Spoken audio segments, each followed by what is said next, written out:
Salve, queridos e queridas, para mais um novo episódio do seu podcast favorito, Finalmente Residente, onde a gente bate um papo com vocês de carreira e residência médica. Para quem não me conhece, meu nome é Rodrigo Carneiro e ao meu lado está o mais querido de todos aqui. Se apresenta, querido. Fala, galera, tudo bem com vocês? Eu sou o rato velho da casa. Por que Rodrigo Carneiro? Vamos lá. Eu sempre te chamei de Rodrigo Franco. Tu não gosta que te chame de Franco? Cara, engraçado, isso sabe o que aconteceu? Tem uns 3 dias que eu tô me autodenominando Rodrigo Carneiro. E já tem umas 3 pessoas que me falaram isso, mas tu não é Rodrigo Franco? Eu falei, sim, é Rodrigo Carneiro Franco, né? Mas eu vou voltar, Rodrigo Franco. Rodrigo Carneiro Franco, professor de clinicamente aqui na Medway, tá? Eu sou o John, sou professor de preventiva aqui da Medway. E pra quem não sabe, né, nós somos professores aqui da Medway Residência Médica. Vocês podem conferir aqui na descrição do vídeo. Tem como vocês conhecerem mais sobre os nossos cursos, tem o link para testar gratuitamente, viver ali como que é a nossa plataforma, ter uma amostra de como são as nossas aulas, questões, outros conteúdos. Então, só clicar aí e ficar por dentro de qualquer coisa. Você pode mandar um direct lá no @JohnDaMedway, que eu vou te responder também como utilizar da melhor forma e... @ro.medway. Eu tava pensando, tive um rápido lapso aqui, porque eu imaginei, o que eu imaginei para você? Você tá ali no conforto da sua casa, ali no seu quarto, sentado, seu cafezinho. Quando você abre o computador, tem John Machado. Já imaginou isso? Se você quiser ter essa experiência única, faz o free trial, mas que se você não vai se arrepender. Medo de como ele chegou nesse relacionamento. Quem tá aqui com a gente hoje para gravar o nosso podcast, nada mais nada menos do que ele, nossa estrela da cirurgia geral aqui, nosso querido Arthur Arado. Se apresenta aí, querido. Fala, pessoal, tudo bem? Primeiro, bom dia para vocês também. É um prazer estar aqui. Para quem não me conhece, sou o Arthur, sou professor aqui de cirurgia da Medway, mas sou médico formado pela Universidade de Brasília, lá a minha querida UNB, e vim para São Paulo, fiz minhas 2 residências aqui, tanto cirurgia geral quanto cirurgia do aparelho digestivo, aqui na USP São Paulo, e estou aqui agora também como professor da Medway, nesse bate-papo legal com vocês aqui hoje. Massa. E esse episódio de hoje é sobre gastrocirurgia. Para começar, falei certo ou é gastroenterocirurgia? Nada a ver. Gastroenterohepatocirurgia? Não. A gastrocirurgia.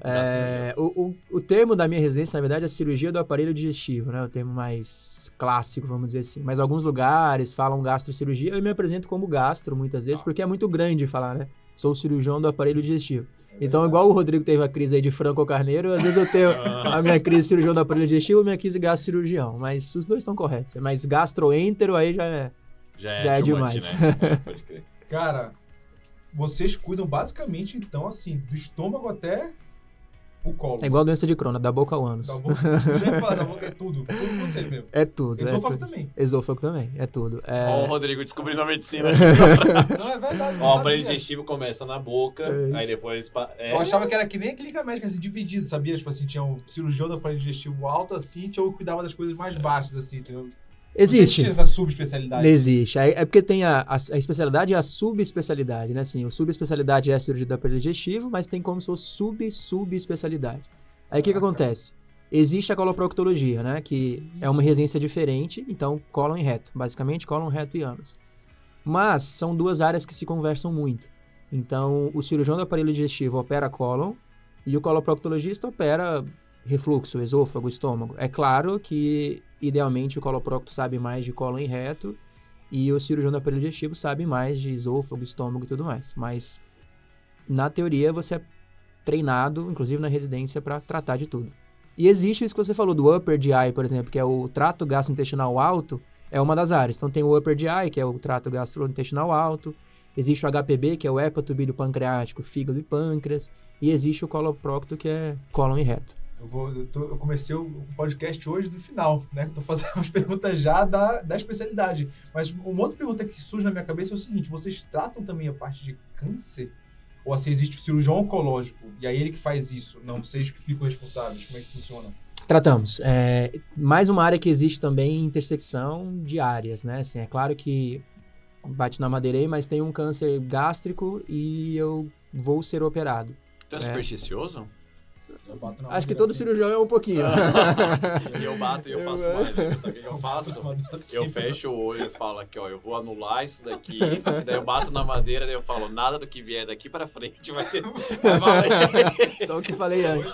Essa mandiga tá forte. É hein? mandiga forte, É, rapaz. rapaz, é braba. E- Então vocês cuidam também. Mas a gente cuida. É, assim, o cirurgião o oncológico também pode fazer isso, mas a gente cuida de tudo. Desde parte benigna até parte oncológica também a gente pode e deve tratar também. Boa.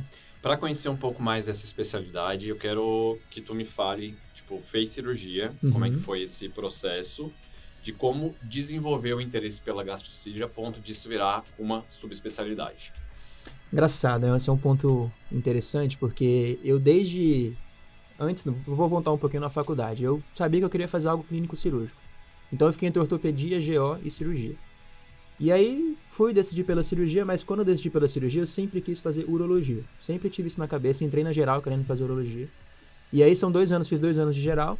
Acabando o segundo ano, eu lembro que foi a prova da pandemia, porque eu prestei prova em 20 para 21. As provas geralmente são em novembro, como a gente bem sabe.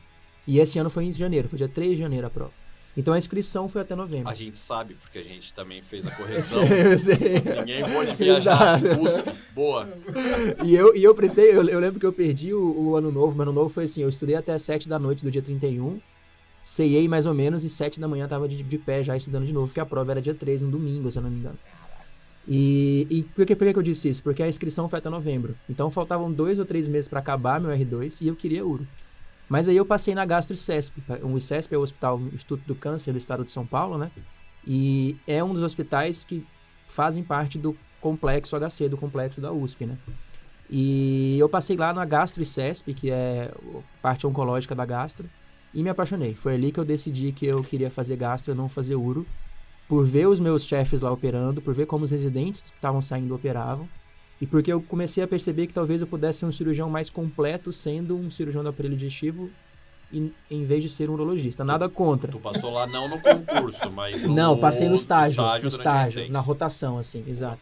Nada contra urologistas, mas eu achei que pra mim faria mais sentido ser um cirurgião mais que operasse mais coisas, mais, entre aspas, completo, né, mais diversificado, por assim dizer. E aí foi quando eu decidi fazer a gastrocirurgia. E desde então nunca mais me arrependi. Acho que foi uma decisão muito, muito acertada. Você considera que foi uma decisão emocional, do tipo, puta, eu tô vendo ali, tô vendo... Ou tinha uma perspectiva, colocou mercado, colocou financeiro, colocou qualidade de vida no caminho? No começo foi emoção, cara, porque... Disney, hein? A mas Disney não, mas a minha decisão passa pra razão no mesmo processo, assim. Começou com emoção, porque foi como eu falei, eu vi aqueles caras operando, falei, nossa, eu quero ser assim, quero operar assim, e achei muito legal. Mas aí eu comecei a pensar, né? Eu falei, pô, isso aqui não é férias, né? Eu não tô decidindo pra onde eu vou fazer uma viagem, decidindo o resto da minha vida. E aí eu pensei, olha, deixa eu colocar... Comecei a conversar com muita gente. E eu ainda continuo gostando muito da urologia. Acho que todo mundo que gosta de gastro gosta de uro. Quem gosta de uro gosta de gastro. Mas eu percebi que eu achei que eu tinha mais a cara da gastrocirurgia, que é um procedimento que é um pouquinho maior, um procedimento que não é tão rápido na maioria dos procedimentos. Mas aí eu comecei a pesquisar mercado, comecei a conversar com pessoas que estavam recém-formadas na residência da SUB e fui percebendo que eu queria aquilo, né? Acho que as duas são ótimas, tem diversas boas opções, mas que eu queria aquilo pra mim. E aí foi o que eu decidi. E tu superou a urologia ou tu ainda faz uma laceração de ureter? Olha, eu vou dizer que até hoje eu nunca fiz. Eu tô sujeito, todo mundo tá sujeito. Mas essa paixão pela urologia eu deixei de lado aí. Até hoje nenhum ureter lesado, graças a Deus. Tu gostaste mesmo, assim, da parte da gastro? Ou foi porque tu tava vendo a onco gastro lá, que realmente...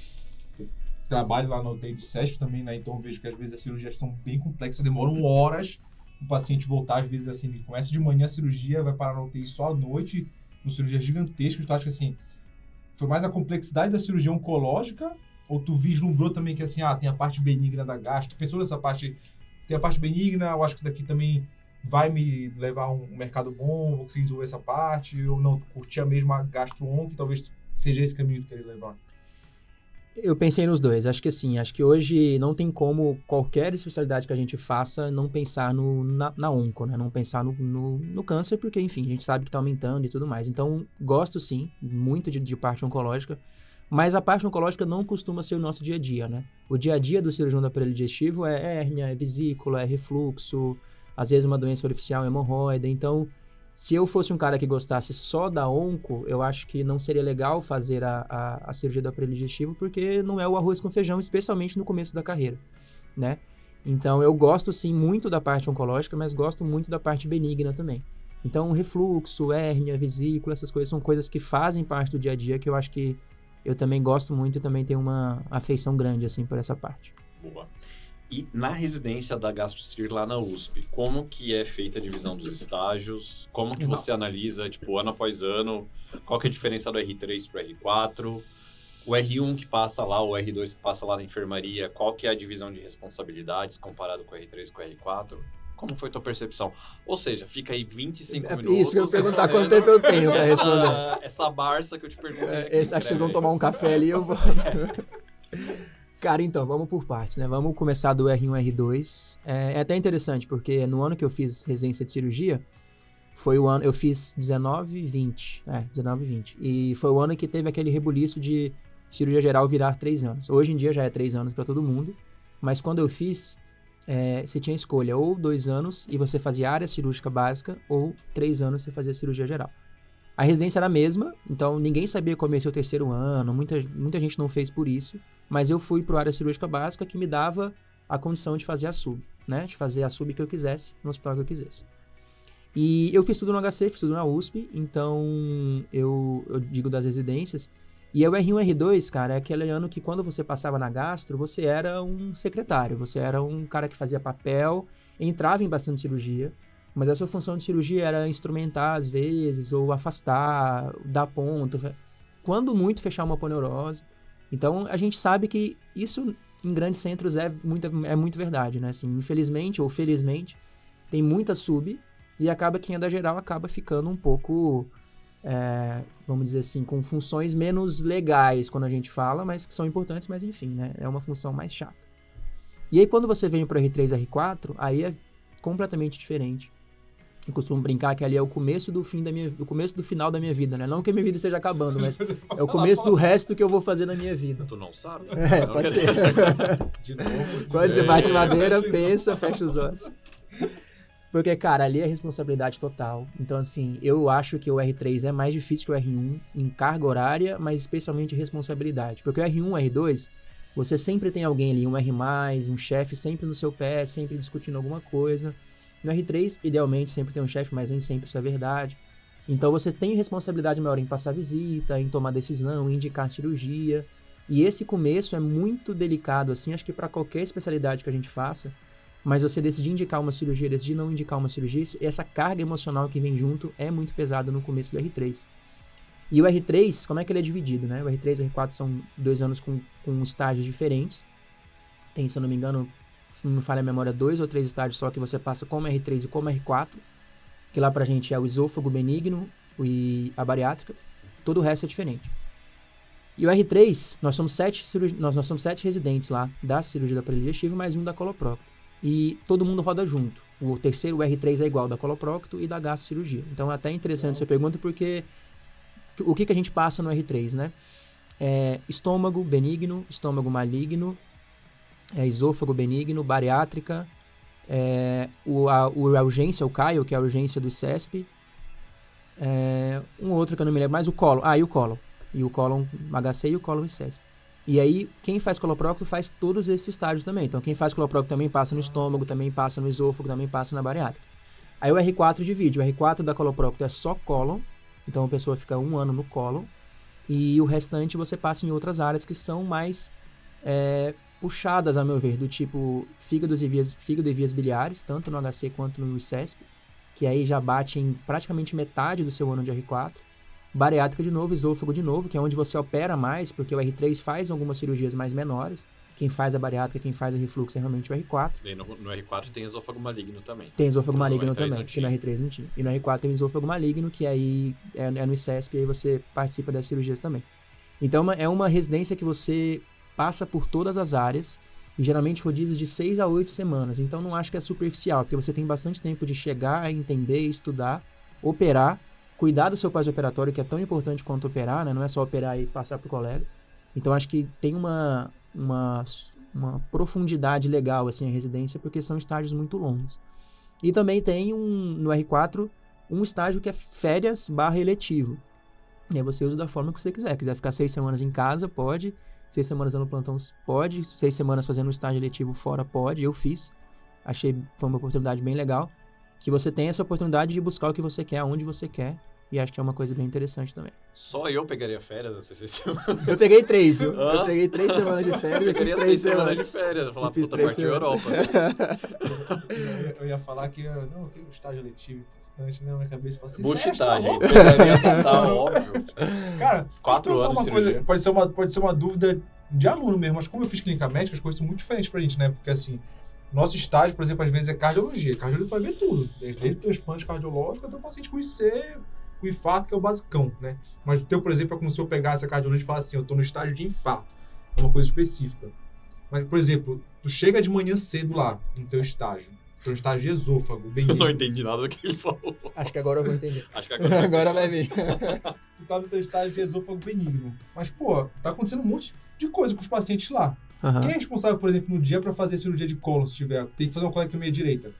Nesse paciente, você disse? No mesmo paciente? Ou em outro? Em outro, por exemplo. Então, existe, por exemplo, nós somos 7, né? Como eu te falei, no caso do R3, 8. Porque tem o da coloprocto. Então, por exemplo, existe o residente que passa no esôfago. Ele vai fazer só esôfago naquelas 6 semanas. Ao mesmo tempo, tem o residente que está na bariátrica. Ele vai cuidar só dos pacientes da bariátrica. Ao mesmo tempo que o paciente está no cólon. Então, ele vai cuidar só dos pacientes do cólon. Então, você passa em todos os rodízios, todos os estágios, mas cada estágio naquele paciente, naquele perfil de paciente, entendeu? Não sei se eu fui claro, mas quem tá no cólon, cuida do cólon, quem tá no esôfago, cuida do esôfago. É bem compartimentalizado. É como se fosse, eu tô no infarto, eu tô na arritmia, eu tô no... Não sei mais, acabaram o meu conhecimento de cardiologia pra falar mais coisa. Depois de infarto, arritmia, entendeu? Tá super claro que o Rodrigo ele chegou 4 da manhã em casa, tava de plantão, aí ele tá com sono. É porque realmente é muito compartimentalizado. É segmentado. Não, Bastante, é bem muito segmentado. É bem uma segmentado. coisa que eu tava acostumado Faz a ver, sentido assim. pra cirurgia, né? Porque a cardio, a clínica, eu acho que é meio geralzão. Mesmo assim é segmentado. Talvez pra residência da clínica eles juntaram pra você ter um pouco de tudo, mas na cardio em si é segmentado. E é interessante que isso representa um pouco da vida do cirurgião, porque, de novo, eu sou cirurgião do aparelho digestivo, mas é provável, e eu já comecei a guiar meu caminho para um lado. Então, assim, ou você guia pro esôfago, estômago, ou você guia para fígado e vias biliares, ou você guia pro cólon em reto. Eu tô indo pro lado alto. Eu tô indo para esôfago e estômago e bariátrica, é o lado que eu mais gosto. Tentando começar em um doutorado, alguma coisa nesse estilo aí, é o que eu tô pensando para mim. Massa demais. Tu acha que os caminhos se abriram com tranquilidade pra ti, assim, por exemplo, tu tá falando de doutorado, tu acha que... Como é que é o mercado aqui em São Paulo pra ti, que veio inclusive de Brasília, veio de fora lá, como é que tu sentiu isso? Cara, não é tão receptivo, mas não é impossível, assim. Eu vinha com a cabeça de fora, de que eu vim pra voltar, né? Acho que a maioria das pessoas que vem pra fazer residência e querer voltar. Por uma série de coisas, conjunturas e contextos, eu acabei ficando. E eu acho que essencial pra mim foi fazer uma boa residência. Eu acho que eu fui um bom residente, né? Pelo menos eu tenho que achar isso, se eu não achar.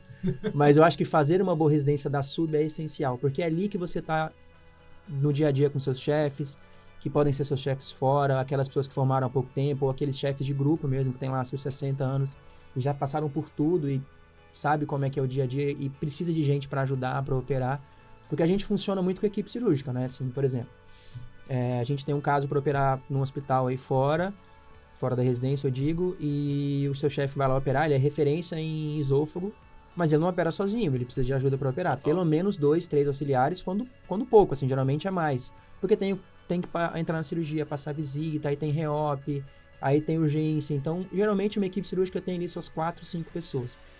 E você faz contatos na residência, né? Então, assim, você se mostra quem você é, você mostra o seu trabalho durante a residência. Então, eu sempre fui um cara que nunca fui bitolado com estudo, sempre estudei, sempre tudo, mas nunca fui bitolado, eu sempre tive minhas válvulas de escape, assim. Mas eu sempre gostava no hospital, eu tentava fazer um bom trabalho, assim. E acho que é nisso que você é visto, porque o mercado é muito fechado, é difícil começar, mas quando você tem uma ajuda de alguém que é mais experiente, te chama para uma equipe, te dá uma oportunidade, eu acho que isso faz bastante diferença. Então, eu acho que o recado é, assim, fazer uma boa residência.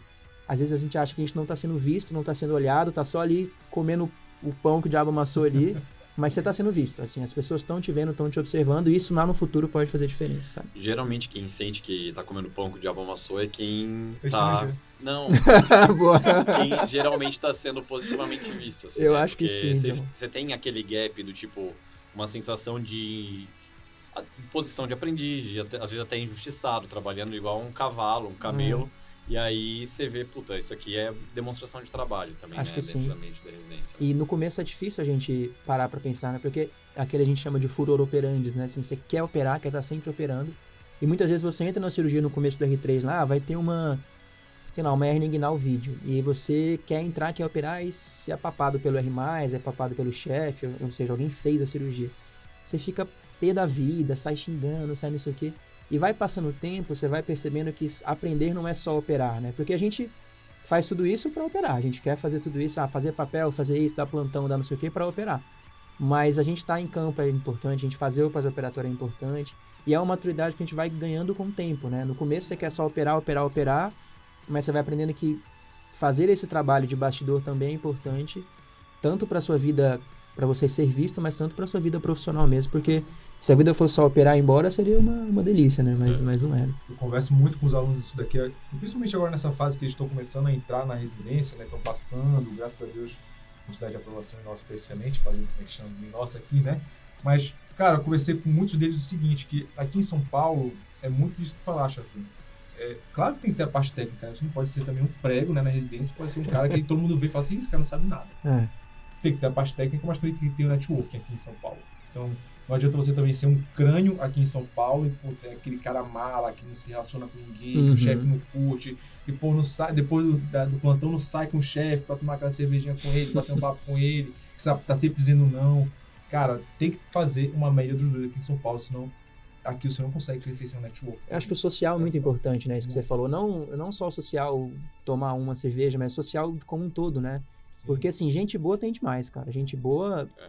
Todo mundo que faz residência aqui, não só aqui, mas enfim, como é meu microambiente aqui, é bom, né? Então, a gente tem que, de alguma forma, se diferenciar. Eu acho que uma forma de se diferenciar é justamente esses soft skills, essa habilidade social. Acho que é interessante ser uma pessoa... É porque é difícil ser agradável quando você tá levando na cabeça o dia inteiro, né? Mas acho que essa habilidade... E, claro, trabalhar bem, né? O que você falou, né? Trabalhar bem, fazer seu trabalho bem, se importar com o paciente que você tá cuidando. É difícil, muitas vezes você tá lá... Tem um ambulatório, eu lembro que tinha ambulatórios da bariátrica que eram 100 pacientes para atender numa tarde. Então é um ambulatório enorme, assim, você fica, meu Deus, claro, você não faz o seu melhor trabalho, é impossível fazer o seu melhor trabalho com uma carga tão grande de trabalho. Mas se esforçando, aquela pessoa tá vendo, e não só seus chefes, seus colegas, a enfermagem, a nutrição, todo mundo conversa ali, né? Todo mundo fala, eu acho que isso é legal, assim. E, claro, você é uma boa pessoa, né? Fazendo isso, você é uma boa pessoa, você trata melhor o seu doente, você trata melhor a equipe multi, né? Acho que é interessante. Uma maturidade que eu desenvolvi depois da residência, eu queria ter tido naquela época, quando eu pegava um ambulatório de 100 pastas, por exemplo. Não é para você fazer a consulta mais detalhada possível. É do tipo, você é um membro de um trabalho em equipe, e provavelmente se tem 100 pessoas, você tem objetivos naquela consulta para checar, uma checagem de segurança ou de indicação, disso, daquilo. Resolve isso de uma maneira até mais prática e faça parte do todo, né? Porque às vezes a gente pensa, puta, eu vou ficar ali 2 horas, vou fazer a melhor consulta e tá sendo um prego lá na hora dentro do ambulatório, tá sobrecarregando outras pessoas. Então, é de entender qual que é o meu papel aqui, quais são os meus objetivos dentro dessa consulta, e é muito pragmático, acabou. Não é um ambulatório de 100 pastas se é tudo 100% complexo. Provavelmente deve ter retorno rápido ali, você tem que saber olhar para isso. Na clínica médica isso é muito verdade. Eu lembro que no meu R1, meu primeiro estágio foi de ambulatório. Aí, pô, saí de interno para residente de um dia pro outro, né? E fui atender no ambulatório de pneumologia, eu lembro. E aí, primeira consulta lá, falei, pô, eu vou brilhar na consulta, né? Demorei 40 minutos na consulta. Aí, moleque, chegou a minha professora, conversou rápido com o paciente, para dispensou, já conheci o paciente, né? Depois que ela saiu, o paciente falou, Rodrigo, deixa eu te falar uma coisa. Tu não é mais interno. Tu é residente a partir de agora. Não é pra te ficar fazendo esse curso dos 40 minutos aqui. Tá vendo que a história já foi coletada antes, já tem toda uma história do paciente, já tem as comorbidades dele, já tem tudo aqui. Não é pra ficar perguntando de novo. Tá aqui no final escrito. O que a gente vai fazer na próxima consulta? É isso daqui. Tu não tá fazendo a primeira consulta, tá fazendo um acompanhamento de um paciente. Então, várias outras pessoas já acompanharam esse paciente. Claro. E quem precisa perguntar muito não sabe o que tá procurando exatamente. Exato, tem isso também. Arthur, deixa eu te fazer uma pergunta. Fazer residência de GastroCir na USP, comparando com outros serviços, quais foram os diferenciais? Quais foram, enfim, as tecnologias que tu foi exposto, que talvez tu não teria sido exposto a outro, técnicas cirúrgicas? Como que tu faz essa avaliação para uma pessoa que está ali ouvindo a gente, tá decidindo e para saber, puta, eu vou lutar pela USP ou eu vou para outro... Nem falo de outro grande serviço, eu tô falando de GastroCir Brasil mesmo. Brasil. Assim. É assim, eu acho que não... Talvez minha opinião seja um pouco parcial, mas tentando ser o mais imparcial possível, acho que não tem outro lugar melhor para fazer gastrocirurgia do que a USP, do que o HC. Bom imparcial. A minha opinião é um pouco parcial porque eu fiz lá, porque eu sou criado lá, então assim, eu sou cria de lá. Mas eu acho que, cara, sendo objetivo e pautando de forma racional, por que eu digo isso? Assim, a gente tem recursos humanos excelentes lá. Claro que tem outros lugares também recursos humanos excelentes, não acho que é uma coisa que apenas o HC tem. Mas uma coisa que me marcou muito foi a qualidade dos profissionais, dos cirurgiões e cirurgiãs que estão lá, sabe? Um cuidado cirúrgico, um cuidado pós-cirúrgico, um cuidado acadêmico, que muitas vezes a gente gostaria que fosse mais acadêmico, mais aulas, mais tudo isso, mas a gente tem espelhos ali, a gente tem referências muito grandes de quem você quer ser ali. Eu acho que isso faz muita diferença, sabe? Você admirar as pessoas que estão à sua frente. Eu acho que claro, tirando um ou outro, assim, sempre tive uma admiração muito grande por quem trilhou o mesmo caminho que eu que estava lá. Chefes de ambulatório, chefes de grupo, chefes de cirurgia, então acho que isso faz muita diferença, era um incentivo para mim, quando eu estava nesse momento difícil, que enfim, cansado e tudo mais. E a questão de recursos, eu acho que é muito legal a disponibilidade de recurso tecnológico que a gente tem lá. Por exemplo, eu saí da residência fazendo 15 bariátricas vídeo, talvez 15, 20 refluxos vídeo ali, e isso é um número que em muitas residências não é tão alto assim, talvez saia com um número maior, mas com habilidade de vídeo laparoscópica menor, porque a gente tem muita disponibilidade de vídeo lá. Então, por exemplo, bariátrica aberta não se faz no HC, acho que há 6 ou 7 anos, e tem lugares que ainda são feitas, a bariátrica ainda são feitas de forma aberta. E a vida real não vai ser assim, né? Na vida real a gente não vai operar bariátrica aberta, não vai operar refluxo aberto, não vai operar hernia inguinal aberto. No paciente que a gente, geralmente, sempre que tem disponibilidade, faz a cirurgia minimamente invasiva, né? Então, acho que ter esse material de vídeo faz muita diferença. Eu sei que tem algumas residências, por exemplo, você só tem um grampeador laparoscópico uma vez por mês. Lá isso nunca foi problema pra gente, a gente sempre vai reclamar de alguma coisa, né? Residência é um ser que sempre reclama, mas desde a gente não tinha o que reclamar. Material, não me lembro de uma cirurgia cancelada por falta de material.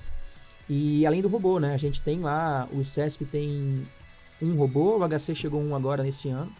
Então a gente entra em cirurgia robótica lá. Claro que a gente não faz, né? A gente nem tem o treinamento adequado na residência para sair operando robô. Nem acho que deveria ser assim também. Mas a gente entra na cirurgia, aprende a funcionar, como é que funciona o robô, aprende a mexer na cirurgia robótica. Acho que isso também é um diferencial muito importante. Então eu diria o material humano que tem lá e o material tecnológico, né? Tanto vídeo quanto robótico, acho que faz bastante diferença para te treinar como vai ser o resto da sua vida, assim. Uma das coisas que os alunos mais falam é do tipo, a USP, você não pega a mão na massa, você tem sempre... E aí, quando você fala ali, eu aprendi a fazer, sei lá, bariátrica por vídeo, enfim, é isso? É isso. Fechado? É isso. Só checando aqui. Mas da galera falar, mas você vai pro mundo, é aberta. Calma lá. Porque isso já seleciona também quais são os ambientes de trabalho, qualidade de trabalho que você vai estar exposto. Por exemplo, se o desfecho de uma minimamente invasiva é melhor para um paciente em condições de pós-operatório, você vai querer oferecer isso. Eu acho que faz parte da tua remuneração emocional de ser um especialista, poder prover o melhor tratamento disponível para esse paciente, entendeu? Então, eu acho que se você está aí pensando, eu preciso de mão na massa, porque a vida real existe trabalhos de boa qualidade e trabalhos de qualidade inferior. Se você quer estar imerso nisso, é uma escolha, eu acho que faz parte, mas eu não vejo nenhum demérito em não ter feito aberto, entendeu? Eu acho que faz parte de uma seleção de trabalho mesmo. Acho que sim, né? Acho que é uma decisão que passa muito na geral também. Na geral, a gente se depara muito com esse cenário, né? Eu vou para um grande centro onde, classicamente, eu vou operar menos, mas eu vou para um centro, entre aspas, menor, né? Que eu vou operar mais, sair com mais mão na massa. Se comparar as vesículas que eu fiz na geral, ou até no R3, com as vesículas que outros gastrocirurgiões fizeram aí, eu com certeza fiz menos na residência. Mas talvez é o que você falou, né? Não é demérito não ter feito um número tão grande, mas se você sabe fazer direitinho e olha direitinho aquilo que você está fazendo, mesmo quantidade menor, acho que é interessante também. Já deixa eu fazer uma pergunta assim do pós agora, pós-residência. Quais são os caminhos que tu vislumbrou, não só para ti, mas também que tu viste teus amigos trilhando depois, assim? Os amigos voltaram, por exemplo, para a cidade deles e lá fizeram a equipe cirúrgica deles, já estão indo bem. Ou então, olha, se quiser ficar aqui em São Paulo, tem que primeiro entrar numa equipe cirúrgica, ou não, já consigo abrir um ambulatório meu, já consigo fazer um consultório. Como é que tu viu os caminhos possíveis aí, futuros da cirurgia digestiva? Cara, eu acho que em qualquer lugar vai ser difícil. Eu tô formado há 1 ano, né? Então não tenho tanto conhecimento de causa, assim, pra falar. Mas qualquer lugar vai ser difícil. Qualquer lugar não vai ser factível você sair, abrir um consultório e começar... Eu sou o doutor Arthur Arabi aqui, minha consulta é tanto, eu vou operar tanto e é isso, entendeu? Se você colocar o sarrafo lá em cima, você não vai fazer nada. Então, o grande caminho no começo envolve diversificar bastante. Então, assim, às vezes eu ainda, né, você dá plantão fixo que vai pagar. O que eu faço, né? Um plantão fixo ali, alguma coisa fixa que vai pagar suas contas, né? Que vai garantir o seu arroz com feijão. E aí buscar as outras coisas, né? E aí depende muito do que você quer para sua vida. Eu quero ser um cirurgião que não depende de plantão, que chega daqui a uns anos não ter plantão, quero ter meus pacientes seletivos, meu consultório e tudo mais. Então eu estou direcionando minha carreira para isso. Às vezes, eu sou um cirurgião que gosta muito de urgência, não sei o quê, então eu vou direcionar para outros lados, o plantão passa a ser uma coisa mais interessante. Para mim, como é que funciona? Eu tenho o meu ganha-pão fixo e eu vou atrás disso e com o resto do tempo eu vou buscar formas de desenvolver esse sonho que é ter um consultório letivo com pacientes. Então, assim, eu entrei numa equipe cirúrgica, eu fui chamado para uma equipe cirúrgica assim que eu saí de um chefe do HC, e é uma equipe que eu fico muito feliz de fazer parte, então isso me dá ali o contato em grandes hospitais, me dá o aprender como é feita a medicina privada, né? Porque é completamente diferente do que a gente aprende no SUS, né? Assim, não que eu sou um médico diferente, mas a forma como é feito, o perfil de pacientes é uma coisa completamente diferente. Então já me dá um pouco desse gosto de como é a medicina privada. Então eu tenho essa atividade da equipe cirúrgica. E eu devagarzinho estou começando o meu consultório ali, consultório que é muito claro, convênio. Paciente particular ainda é muito raro. Mas a tendência é ir desmamando o convênio e aumentando os particulares para chegar num ponto onde eu tenho uma estabilidade ali dos meus pacientes. Então acho que o caminho vai ser difícil em todo lugar. Talvez São Paulo seja um pouco mais difícil porque é muito saturado. Mas é isso que eu falei para vocês no começo, assim, é onde eu fiz as minhas conexões, é onde eu fiz e faço ainda meus networkings, minhas conexões. Então, para mim, se eu desse a cara a tapa, falar assim, não, vou para Brasília, vou voltar para Brasília e vou começar de lá, começaria do zero. Começaria dando plantão, começaria indo atrás de uma equipe, começaria operando o paciente pelo convênio, para depois mudar esse cenário, né? Então, difícil vai ser em qualquer lugar. Eu acho que não tem como, eu vou se você sair de São Paulo que vai ser mais fácil. Acho que não vai. Interessante, cara. Interessante. Eu acho que de caminhos pós-residência que não seja já entrar no mercado de trabalho, existe algum fellow pós-gastrocir? Como que se ramifica isso? Existem, mas ainda é uma área que tem muito pouco. Tem muito poucos fellows na gastrocirurgia ainda. Existem fellows de, geralmente, sociedades fora, não são sociedades brasileiras. Então, por exemplo, só fellow da Sociedade Americana de Cirurgia Hepatobilipancreática, fellow de outro lugar. Então, aqui no Brasil não é comum. Aqui no Brasil não é comum a gente fazer fellow depois de acabar o R3, R4. Geralmente você cai no mercado de trabalho mesmo. O mais comum é ficar rondando ali o hospital que você formou, para às vezes você entra ali de assistente ou de insistente. A gente brinca que lá no ICEF tem uns insistentes, né? Você fica ali com certo trabalho não remunerado, vamos dizer assim, mas aprendendo, pegando conhecimento, pegando muita experiência, porque é claro, a gente não sai 100% formado, 100% capaz, né? Acho que todas as áreas precisam de experiência, mas talvez a cirurgia é uma área que precisa de muita experiência, porque número N é importantíssimo. Sim. Então, eu acho que ali até você ficar um cirurgião maduro, ali vão alguns anos ali, décadas talvez. Então, você precisa estar rondando aquele ambiente ali, né? Acaba sendo um fellow informal, mas fellow formal aqui no Brasil ainda é muito raro. E tem R+, depois da GastroCir? Por exemplo, quero fazer hepato. Qual que é o caminho? Não. Já sai ali? Não, cara. pega experiência? Tem de transplante. Existe R5 de transplante em alguns lugares, transplante hepático, né? Claro. Mas do resto não tem, assim. Se você gosta de fígado, o que é o comum? Por exemplo, eu gosto de esôfago e estômago. Eu vou tentar achar alguém que goste disso e ser esse fellow informal dessa equipe, ou vou continuar no HC, por exemplo, ali frequentando as reuniões, frequentando as cirurgias, preceptor, como eu fui esse ano, né? Fui preceptor, a gente é preceptor lá de todas as áreas. Então, da gastro inteira, não é de uma área só. Mas sempre que possível eu puxava a sardinha pro lado que eu gosto mais, assim como meus colegas preceptores puxam pro lado que eles gostam mais. Entendi. Então, a gente vai sempre tentando guiar pro lado que você gosta, mas R++, assim, acho que só transplante mesmo, não tem outro. Isso tu acaba fazendo durante a tua carreira mesmo, né? Assim, olha, Exato. eu sou um cirurgião que opero isso daqui, essa é a minha especialidade, tu vai puxando mais pacientes para essa... Para esse lado, Esse lado mesmo, claro. né? Você pode ser um cirurgião que opera esôfago e operar um caso de cólon, operar uma vesícula. Nada te impede de fazer isso. Mas se você for virando referência, você vai virando referência geralmente em uma sub-especialidade, né? Daquelas que a gente conversou no começo lá. Acho que dá pra gente fazer as duas últimas perguntas. Acho que já vivemos a jornada do gastrocirurgião. Primeira pergunta que eu vou fazer é a seguinte. Tem alguma coisa que aconteceu que mudou de, sei lá, uma tecnologia ou uma nova técnica que mudou a história natural de alguma doença na GastroCir que tu notou? Ou é tudo muito... As técnicas são muito tradicionais, são muito antigas? Como que você nota fala isso? enquanto eu estava na residência? Dos últimos...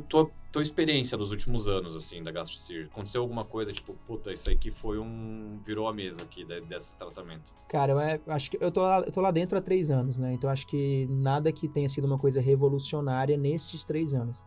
Mas existem coisas no passado recente ali da cirurgia até da cirurgia do HC, cirurgia do gastrointestinal, da cirurgia do HC, que mudaram, que mudaram paradigmas, assim, quebraram paradigmas, né? Acho que o grande expoente ali, são vários, né? Seria injusto falar só de um, mas talvez o grande expoente ali foi a cirurgia do refluxo, cirurgia de acalásia, que foi padronizada mundialmente, a técnica, pelo departamento de gastrocirurgia do HC. Mas aí já tem alguns 20 ali, aninhos aí, um pouco mais.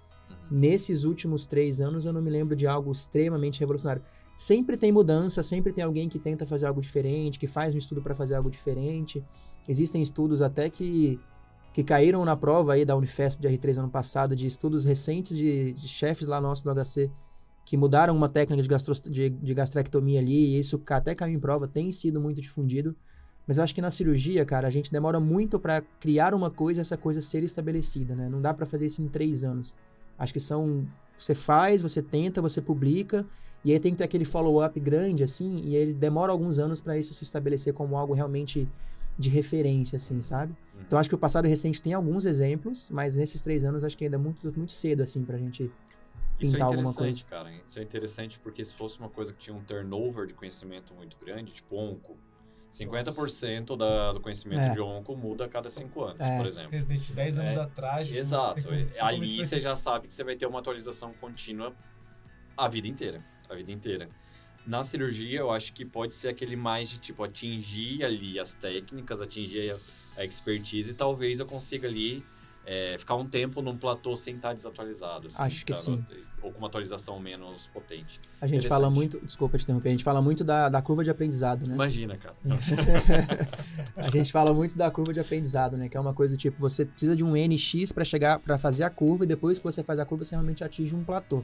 Mudanças vão ter, mas assim, mudanças grandes, mudanças no núcleo, assim, da técnica cirúrgica, do cuidado, acho que não é tão comum, assim, o turnover realmente não é tão rápido quanto a onco. Interessante. Minha última pergunta agora, mais sensível, remuneração, cirurgia geral versus cirurgia do aparelho digestivo, como é que muda, como é que melhora, piora, difícil, não é? Cara, de novo, são áreas que tem muita intersecção, né? Eu acho, opinião pessoal, que você tem que fazer algo depois da geral. Eu acho que é importante você se subespecializar em algo. E é claro, a cirurgia do aparelho digestivo tem muita intersecção com a cirurgia geral, mas eu acho que com o passar do tempo, o cirurgião do aparelho digestivo é aquele cara que é procurado para patologias mais específicas. Por exemplo, eu tenho uma doença do refluxo, uma hérnia de hiato muito grande. Eu, pessoalmente, procuraria um cirurgião do aparelho digestivo em detrimento do cirurgião geral. Claro, o cirurgião geral vai saber me operar? Vai. E se for bem treinado, vai me operar muito bem? Vai me operar muito bem e o resultado vai ser bem semelhante. Mas eu acho que existe uma cultura de você buscar mais aquela pessoa que é mais especializada, que fez uma especialidade, uma subespecialidade ou uma subespecialidade, entendeu? Eu acho que as pessoas gostam mais de procurar pessoas que são mais, que afunilaram mais ali naquele funil, né? Quanto mais afunilado, mais você vale, eu acho, né? Porque você fez algo a mais do que aquela outra pessoa. Então, acho que por esse racional de se profissionalizar mais, você gastou mais tempo, você gastou mais energia, você gastou mais recurso. Então, acho que você acaba tendo um certo passe livre, assim, ali, para ter uma remuneração maior no futuro. Acho que no começo é muito parecido, mas acho que no futuro acho que faz diferença. Enrolou e não espero falou. Que faça. Eu espero que faça. Mais ou menos. Não quero me comprometer. O que uma pessoa que terminou GastroCir nos primeiros, sei lá, 5 anos, 3 anos, mais ou menos, em média, ele deve esperar ali de salário com uma qualidade de vida adequada, assim, trabalhando umas 40 horas por semana. Rapaz, deixaram no final, 40 horas, né? 40 horas não existe pra gente, né? Acho que não existe. Não existe. Quantas horas? Cara, o cirurgião que trabalha 40 horas é um cara que já tá muito à frente na carreira. Eu sou assim. clínico, né? Então, pra mim, passou de 20 e já doeu. Eu falo 40 horas no chão. Cara, não existe. Tava até conversando com vocês que eu trabalhei o carnaval ali, né? O último carnaval, mas enfim. Eu acho... tudo bem. Já superei. Cara, eu acho que um salário ali que você consegue chegar ali no começo, acho que entre uns 20 e poucos mil, assim, é um salário que você consegue chegar sem grandíssimas loucuras, assim, sem dar plantão igual louco. Então, acho que uns 20, 25 ali é um salário atingível, factível, vamos dizer assim, no começo da carreira, acho que sim. Legal. Trabalhando bastante, mas sem se matar. Sim, interessante. Quer deixar um recado final para quem quer fazer GastroCir? Olha para essa câmera aqui, abra seu coração. Esse é o meu momento, é isso? É o teu momento. Meu momento de brilhar. Galera, assim, eu, como deixei bem claro aqui, eu gosto muito do que fiz, do que escolhi fazer, do que faço, né, como gastrocirurgião. Acho que é uma especialidade que dá muita gama de diversidade, assim, de diversificação do que fazer. Como eu comentei, você pode operar trato alto, trato baixo, hepatobílio pancreático, então acho que é uma especialidade muito legal. Às vezes é a especialidade que busca aqueles indecisos, não sei muito o que fazer, vou fazer gastro porque opera de tudo. Mas eu acho que é uma especialidade muito legal, que tem crescido bastante, que é uma forma de se diferenciar nessa quantidade enorme de profissionais, médicos, cirurgiões que existem hoje em dia. Então eu acho que se for um desejo, assim, acho que insistam, às vezes é difícil passar, a residência não é fácil, que nenhuma residência vai ser fácil, mas acho que vale a pena, assim, porque o gostinho da vida, assim, parece estar legal agora, vamos ver daqui uns anos aí como é que vai ser, mas acho que o cenário é bem animador aí pela frente para quem decidir ser colega aí dessa especialidade. Acho que é isso que eu deixaria de recado aí. Boa. Excelente, boa. Né? Existe uma frase que não importa o desafio, importa quem são as pessoas que estão contigo no ônibus. Tá nessa mesa com vocês dois aqui, realmente muito bacana. Bacana. Tipo aquela da guerra. Não importa a guerra, tá do seu lado das trincheiras. Como é que é? Não importa exato. O resultado, importa os amigos que você faz pelo caminho. Exato. Aí virou coach agora, né? Eu fui tentar fazer o negócio certo, mas é real, cara. Legal. Massa demais. Arthur, obrigado por estar com a gente agradeço. na nossa 6ª temporada do Finalmente Residente. Quais séries chegaram até a 6ª temporada, Rodrigo Franco? Quem? Franco ou Carneiro? Rodrigo Carneiro, desculpa, que agora ele tá numa fase mais Séries? carneira. Que séries? Série. Breaking Bad não passou da 6ª temporada. Prison Break não chegou na 6ª temporada. Daqui é infinito. Não. Daqui é infinito. Isso aqui vai ser um Grey's Anatomy. Galera, obrigado demais por acompanhar a gente. Vocês podem encontrar a gente nas redes sociais, diretamente no @JohnDaMedway e no Ro.Medway. Eu tive um lapso de memória aqui, por quê? Porque o João queria falar temporada, ele falou série. Quais séries vão ter aqui? Quer falar quantas temporadas vão ter? Pô. Então as séries, eu falei, séries? Quais séries vão ter Quais aqui? séries chegaram até a 6ª temporada? E você pode encontrar a gente aonde também? No @medway.residência médica e podem ver e ouvir o nosso podcast aonde, Rô? Todos os streams de áudio que existem aí. Bota Spotify, Apple Music, Deezer, tem vários outros. Amazon, SoundCloud, né? SoundCloud, deve ter. E no YouTube também, se você quiser ver essa resenha com seus próprios olhos. Pronto. De novo, o que eu falei pra você? Lembra agora daquela frase inicial, você abriu o computador pra escutar o podcast, viu John Machado e Arthur Arábia. Opa. Aí sim, live, presencial pra você. Aí sim, foi um negócio legal. Eu não tanto, tá bom? Só vale pra mãe, né? A mãe vai gostar, claro. É isso aí, galera. A gente se vê no próximo episódio e bora que bora, porque essa temporada só com especialidades e subespecialidades que vocês pediram muito. É nóis, tamo junto, hein? Até a próxima. Valeu! Valeu, pessoal. Obrigado.